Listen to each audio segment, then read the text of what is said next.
یہ کہانی آرام نگر گاؤں کی ہے جہاں ہر طرف خوشحالی ہی خوشحالی ہے۔ وہیں اس گاؤں میں عمر رہتا تھا جو ہر بار کی طرح آج بھی خالی ہاتھ منہ لٹکائے گھر جا رہا تھا۔ گھر میں اس کے غریب ماں اس کا انتظار کر رہی تھی۔ ماں اپنے لال کو دیکھ کر خوش ہوئی مگر اگلے ہی لمحے اس کے خالی ہاتھ دیکھ کر اداس ہو گئی۔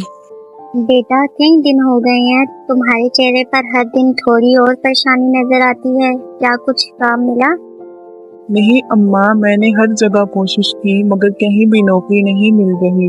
ہر جگہ یا تو تجربہ مانگتے ہیں یا پھر کوئی دوسرا بہانہ بنا دیتے ہیں۔ بیٹا میں جانتی ہوں کہ تم نے بہت محنت کی ہے مگر زندگی کبھی کبھار ہمیں آزمائش میں ڈال دیتی ہے۔ ہمارے پاس تو کھانے پینے کے لیے بھی کچھ نہیں بچا۔ ہاں اماں، میں نے بھی یہی سوچا تھا آج۔ ہر بار میں جب بھی خالی ہاتھ گھر آتا ہوں دل میں ایک بوجھ سا محسوس ہوتا ہے کہ میں آپ کی اور اپنے فرض کی ادائیگی نہیں کر پا رہا۔ میرے بچے، تمہاری کوشش میرے لیے سب کچھ ہے، تمہیں فکر کرنے کی ضرورت نہیں۔ اللہ پر بھروسہ رکھو، وہ کبھی ہمیں بھوکا نہیں چھوڑے گا۔ اماں، آپ ہمیشہ مجھے حوصلہ دیتی ہیں لیکن مجھے ڈر ہے کہ اگر حالات ایسے ہی رہے تو ہم کیا کریں گے؟ بیٹا یاد رکھو، محنت کبھی رائے گا نہیں جاتی۔ اگر آج مشکل ہے تو کل آسانی بھی آئے گی۔ ہمارے پاس صبر اور دعا ہے، یہی ہماری سب سے بڑی طاقت ہے۔ آپ ٹھیک کہہ رہی ہیں اماں، میں ہمت نہیں ہاروں گا، بس آپ کی دعائیں چاہیے۔ میری دعائیں ہمیشہ تمہارے ساتھ ہے بیٹا۔ یاد رکھو، اللہ کبھی بھی کسی کی دعا رد نہیں کرتا۔ کل کا دن نیا دن ہوگا، نئی امیدیں لے کر آئے گا انشاءاللہ۔ اماں، میں اپنی کوشش جاری رکھوں گا اور اللہ سے بہتر کی امید رکھوں گا۔ میرا بہادر بیٹا، اللہ تمہاری محنت کو کامیابی میں بدل دے، آمین۔ اماں سو گئی ہیں، ان کے چہرے پر تھکن اور فکر کی لکیریں صاف نظر آ رہی ہیں۔ وہ کتنا برداشت کر رہی ہیں میری وجہ سے۔ اللہ، میں نے آج تک اپنی پوری زندگی میں کبھی اتنی ہی بے بسی محسوس نہیں کی۔ ماں کے لیے کچھ نہ کر پانے کا احساس مجھے اندر سے کھا رہا ہے۔ ہر جگہ دروازے بند نظر آتے ہیں لیکن ہمت نہیں چھوڑ سکتا میں۔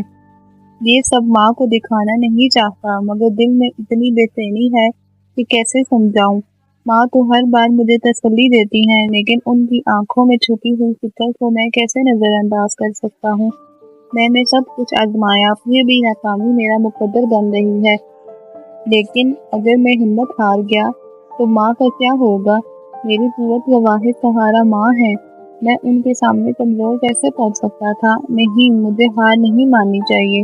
اماں نے صحیح کہا تھا، اللہ کسی کی محنت کو ضائع نہیں کرتا۔ شاید یہ وقت بھی میری آزمائش کا ہے۔ میں کل تب تک گھر نہیں لوٹوں گا جب تک میں نوکری نہ ڈھونڈ لوں۔ وہ رات بھی بھوکے ہی گزر گئی۔ صبح کا سورج طلوع ہوا۔ ہر روز کی طرح آج بھی عمر نے ہمت نہیں ہاری اور نوکری کی تلاش میں نکل پڑا۔ اس نے ٹھان لی تھی کہ آج وہ نوکری ڈھونڈے بغیر گھر نہیں جائے گا۔ چلتے چلتے وہ گاؤں کی ایک بیکری پر پہنچا۔ یہ بیکری گاؤں کی مشہور بیکری تھی۔ السلام علیکم بھائی صاحب۔ وعلیکم السلام۔ ہاں بھائی، کیا چاہیے؟ جلدی بتاؤ، میرے پاس زیادہ وقت نہیں ہے۔ صاحب، میں دراصل یہاں نوکری کی تلاش میں آیا ہوں، کیا آپ کو کوئی ملازم چاہیے؟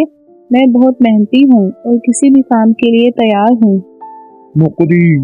یہاں تم جیسے نکمے لوگوں کو کام دینا کوئی عقل مندی کی بات نہیں ہے۔ بھائی، میں نکما نہیں ہوں، میں نے کافی جگہوں پر کوشش کی ہے، بس ابھی تک قسمت ساتھ نہیں دے رہی۔ میں بہت محنتی ہوں، آپ ایک موقع تو دیں۔ محنتی؟ تمہاری شکل سے تو یہی لگتا ہے کہ تمہاری ساری محنت باتوں میں ہے۔ اگر تم اتنے ہی محنتی ہوتے تو یہاں ہمارے سامنے نوکری کے لیے منتیں نہ کر رہے ہوتے۔ بھائی، میری مجبوری ہے ورنہ میں کسی کے آگے ہاتھ نہ پھیلاتا۔ میری ماں بیمار ہے، گھر میں کھانے کے لیے کچھ نہیں ہے، بس آپ کا ایک موقع چاہیے، میں آپ کو مایوس نہیں کروں گا۔ بس، تمہاری کہانیوں سے میں متاثر نہیں ہونے والا۔ یہاں کوئی فلاحی ادارہ نہیں ہے جو ہر بھوکے کو کام دے۔ چلو دفع ہو جاؤ یہاں سے، میرے پاس فضول باتوں کے لیے وقت نہیں ہے۔ بھائی، آپ میری بات تو سنیں، میں واقعی محنتی ہوں، آپ کا کام اچھے طریقے سے کروں گا، بس ایک موقع دے دیں۔ میں نے کہا نہ نکل جاؤ یہاں سے، ورنہ دھکے دے کر نکالنا پڑے گا۔ ٹھیک ہے بھائی، میں جا رہا ہوں، اللہ آپ کو خوش رکھے۔ ہاں ہاں دعا کرو، لیکن یہاں دوبارہ نظر مت آنا۔ عمر مایوسی سے آگے بڑھ گیا اور گاؤں سے گزر کر شہر آ گیا، اس امید کے ساتھ کہ اسے شہر میں نوکری ضرور ملے گی۔ وہ ایک دکان میں پہنچا۔ ہاں بھائی، کیا چاہیے آپ کو؟ بھائی صاحب، میں نوکری کی تلاش میں آیا ہوں، آپ کے اسٹور پر کوئی کام ہو تو میں کرنے کو تیار ہوں۔ نوکری؟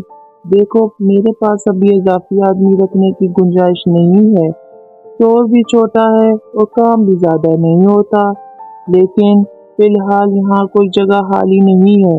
آپ کو مایوس کرنا نہیں چاہتا، لیکن میں کچھ بھی نہیں کر سکتا۔ ٹھیک ہے بھائی صاحب، پھر کوئی اور کوشش کروں گا۔ اللہ حافظ، آپ کا اللہ حامی و ناصر ہو، کچھ نہ کچھ ضرور ہو جائے گا، امید نہ چھوڑیں۔ جی بھائی، آپ کو کیا چاہیے؟ عمر مایوسی کے عالم میں اسٹور سے باہر نکل گیا، دل میں بڑھتی ہوئی بے بسی کے ساتھ وہ مایوس ہو کر ایک ندی کے کنارے بیٹھ گیا۔ کتنی کوشش کی میں نے، ہر جگہ دروازے بند ملے، واقعی میری قسمت میں کچھ نہیں بچا۔ یہ ندی کتنی پرسکون ہے، لیکن میرے دل میں طوفان بڑھتا ہے۔ کیا میں واقعی ناکام ہوں؟ یا اللہ میری آزمائش لے رہا ہے۔ ماں نے کہا تھا کہ محنت رائے گاہ نہیں جاتی، مگر میں کہاں جاؤں، کس سے فریاد کروں؟ اللہ مجھے ہمت دے، میں اس امتحان میں ٹوٹ نہ جاؤں۔ اتنے میں اسے ندی میں سے چڑیا کے بولنے کی آواز آئی۔ اس نے دیکھا ایک چڑیا پانی میں ڈوب رہی ہے، وہ باقی چڑیوں سے دکھنے میں الگ معلوم ہو رہی تھی، اس کا رنگ لال تھا اور کالے بال۔ عمر نے آگے بڑھ کر اسے پانی سے نکال لیا اور چڑیا کو نرمی سے ہاتھوں میں لیتے ہوئے کہنے لگا، ارے بیچاری، تم تو بالکل ہی بے بس ہو گئی تھی، تم بھی شاید اپنی کوشش میں ناکام ہو رہی تھی جیسے میں ہو رہا تھا، لیکن دیکھو اب تم محفوظ ہو، شاید اللہ نے مجھے بھی کسی دن اسی طرح بچا لینا ہے۔ زندگی میں کبھی ہار نہیں ماننی چاہیے نا۔ تھوڑا آگے جا کر وہ رکا اور کہنے لگا، پیاری چڑیا، میں نے تمہیں بچا تو لیا، مگر تم یہاں اکیلی کیسے آئی؟ تمہیں تو جنگل میں ہونا چاہیے تھا، یہ ندی میں کیسے جا گری؟ خیر، اب تم محفوظ ہو، مجھے خوشی ہے کہ میں نے تمہاری جان بچائی، تم چھوٹی سی جان اور اتنی بڑی مصیبت میں تھی۔ چلو اب تم آرام سے اڑ جاؤ، اب تمہیں کوئی خطرہ نہیں۔ کہ اچانک روشنی چمکی اور وہ چڑیا خوبصورت پری میں بدل گئی۔ یہ کیا ہو رہا ہے؟ تم تو چڑیا تھی نا، تم پری کیسے بن گئی؟ میں ہمیشہ سے ایک پری ہی تھی، مگر ایک بددعا کی وجہ سے میں چڑیا بن گئی۔ تم نے میری جان بچائی ہے، میں اب تمہیں انعام دینا چاہتی ہوں۔ مجھے تو یقین نہیں آ رہا کہ تم میری خواہش پوری کر سکتی ہو۔ تو تمہیں یقین کیسے آئے گا؟ تب ہی وہاں ایک کتا آ گیا، پری نے اپنی چھڑی گھمائی اور ایک روشنی چمکی، ساتھ ہی وہ کتا ایک خوبصورت جادوئی پھول میں بدل گیا۔ امید کرتی ہوں اب تمہیں یقین آ گیا ہوگا۔ ہاں، تم تو سچ میں کچھ بھی کر سکتی ہو، لیکن میں نے تو تمہیں بغیر کسی لالچ کے بچایا تھا۔ یہی تو تمہاری خوبی ہے، مگر تمہیں اس نیکی کا بدلہ ضرور ملے گا۔ تم مجھ سے جو چاہو مانگ سکتے ہو، کوئی بھی خواہش، میں اسے پورا کر دوں گی۔ کوئی بھی خواہش؟ ہاں، جو چاہو، بس دل سے مانگو اور وہ چیز تمہاری ہو جائے گی۔ مجھے نئے کپڑے، قیمتی زیورات چاہیے، ہیرے، سونے کے کنگن، ہار، سب کچھ، تاکہ میں دنیا کا سب سے امیر انسان بن جاؤں۔ تمہاری یہ خواہش پوری ہوگی، اور کچھ؟ عمر لالچ میں آ گیا، اگر اتنی طاقتور ہو تو میں تم سے ایک شاندار محل مانگتا ہوں، بڑا سا خوبصورت محل جس میں ہر آسائش ہو اور میں آرام سے زندگی گزار سکوں۔ تمہاری یہ خواہش ضرور پوری ہوگی۔ ٹھیک ہے، وہ سب تمہارا ہوگا، لیکن کیا تم واقعی ان چیزوں سے خوش ہو جاؤ گے؟ کیوں نہیں؟ جب میرے پاس دولت، محل اور زیورات ہوں گے تو پھر مجھے کسی چیز کی فکر نہیں ہوگی۔ لیکن دولت، زیورات اور محل سے خوشی نہیں ہوتی، خوشی تو نیکی کرنے میں ہے۔ تم نے جو مانگا ہے وہ سب تمہیں مل جائے گا، لیکن یاد رکھو حقیقی خوشی چیزوں میں نہیں، نیکیاں کرنے میں ہے۔ یہ کہتے ہوئے پری نے اپنی جادوئی چھڑی گھمائی اور سب کچھ آ گیا جو کچھ عمر نے مانگا تھا۔ عمر سب کچھ دیکھ کر بہت خوش ہو گیا۔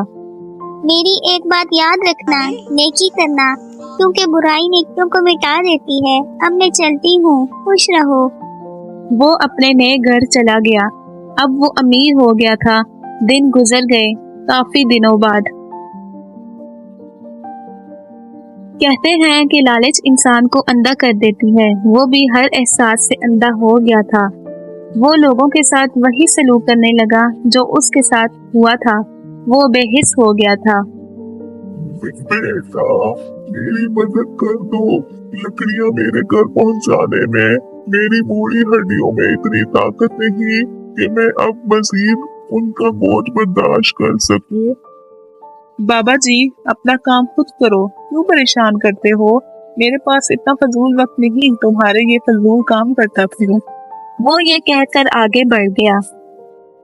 پتہ نہیں آج کل کی نوجوان نسل کو کیا ہو گیا ہے۔ وہ دل میں سوچ کر رہ گیا۔ اس گاؤں میں عمر کا دوست فیضان بھی رہتا تھا۔ وہ آج کل بہت پریشان تھا کیونکہ اس کی بیوی بیمار تھی اور علاج کے لیے اس کے پاس پیسے نہیں تھے۔ وہ پیسے مانگنے کی غرض سے عمر کے گھر کی طرف چل پڑا۔ وہ جانتا تھا کہ اس کا دوست اسے مایوس نہیں کرے گا۔ جب وہ اس کے گھر پہنچا تو عمر نے اسے دیکھ کر بری سی شکل بنائی۔ کیسے آنا ہوا؟ یار، تیری بھابھی بیمار ہے، اگر تھوڑے پیسے مل جاتے تو میں اس کا علاج کرا دیتا۔ ڈاکٹر نے بولا ہے کہ اسے علاج کے لیے شہر لے جانا ہوگا۔ اگر ایسا نہ ہوا تو اس کی جان بھی جا سکتی ہے۔ تجھے پتا ہے کہ میں آج کل بے روزگار ہوں، لیکن نوکری ملتے ہی سب سے پہلے تیرے پیسے لوٹاؤں گا۔ یار، وہ کیا ہے نا، میرے پاس خود آج کل پیسے نہیں، مجھے کاروبار میں نقصان ہوا ہے، میں تیری کوئی مدد نہیں کر سکتا۔ فیضان بغیر کچھ بولے مایوس ہو کر چلا گیا۔ وہ جانتا تھا کہ اس کا دوست جھوٹ بول رہا ہے۔ ایک دن فیضان کی بیوی بیماری سے لڑتے لڑتے زندگی کی جنگ ہار گئی۔ مجھے معاف کر دینا، میں تمہیں بچا نہیں سکا، پلیز تم واپس آ جاؤ، میں تمہارے بغیر نہیں رہ سکتا۔ گاؤں میں سب عمر کے بارے میں بات کرنے لگے۔ ایسا زمانہ آ گیا ہے، دوست نہیں رہا۔ عمر نے بہت برا کیا، اس نے اپنے بچپن کے دوست کی مدد کرنے سے انکار کر دیا۔ ایسے انسان سے بات کرنا ہی فضول ہے، جو دوست کا نہ ہوا وہ کسی اور کا کیا ہوگا۔ ہاں، تم ٹھیک کہتے ہو، بیچارہ فیضان، اس نے اپنی بیوی کھو دی۔ یوں سب نے عمر سے تعلق توڑ لیا۔ کچھ دنوں بعد عمر کے گھر میں زلزلہ آ گیا۔ وہ باہر بھاگا۔ اس زلزلے نے اس کا سب کچھ تباہ کر دیا۔ وہ روتا رہا، روتا رہا، روتا رہا، مگر اب پچھتائے کیا ہوت جب چڑیا چگ گئی کھیت۔ وہ باغ میں کھڑا رو رہا تھا۔ سب ختم ہو گیا، سب ختم ہو گیا، میں نے سب ختم کر دیا۔ میں اتنا بے حس ہو گیا کہ مجھے دوسروں کے دکھ کی پتہ نہیں چلے۔ میری برائیاں میری نیکیوں کو کھا گئی۔ جادو ختم ہو گیا۔ پری نے کہا تھا کہ نیکی کرنا، میں سب بھول گیا، میں نے خود ہی سب ختم کر دیا۔ اتنے میں پری حاضر ہوئی۔ میں نے تمہیں پہلے ہی کہا تھا عمر، تم نے دوسروں کا دل دکھایا ہے، تم نے بددعا لی، اب دیکھو تم نے سب کچھ اپنے ہاتھوں سے ختم کر دیا۔ ہاں، میں بہت شرمندہ ہوں، مجھے معاف کر دو، پلیز مجھے وہ سب واپس لوٹا دو۔ میں اب کسی کا دل نہیں دکھاؤں گا اور میں سب کی مدد کروں گا۔ سوری عمر، لیکن اب میں کچھ نہیں کر سکتی۔ تم نے نیکی کی تھی تو تمہیں اس کا صلہ مل گیا تھا، پھر تم نے بدی کی اور تمہیں اس کی سزا تو ملے گی۔ یہ کہہ کر پری غائب ہو گئی اور عمر روتا رہ گیا۔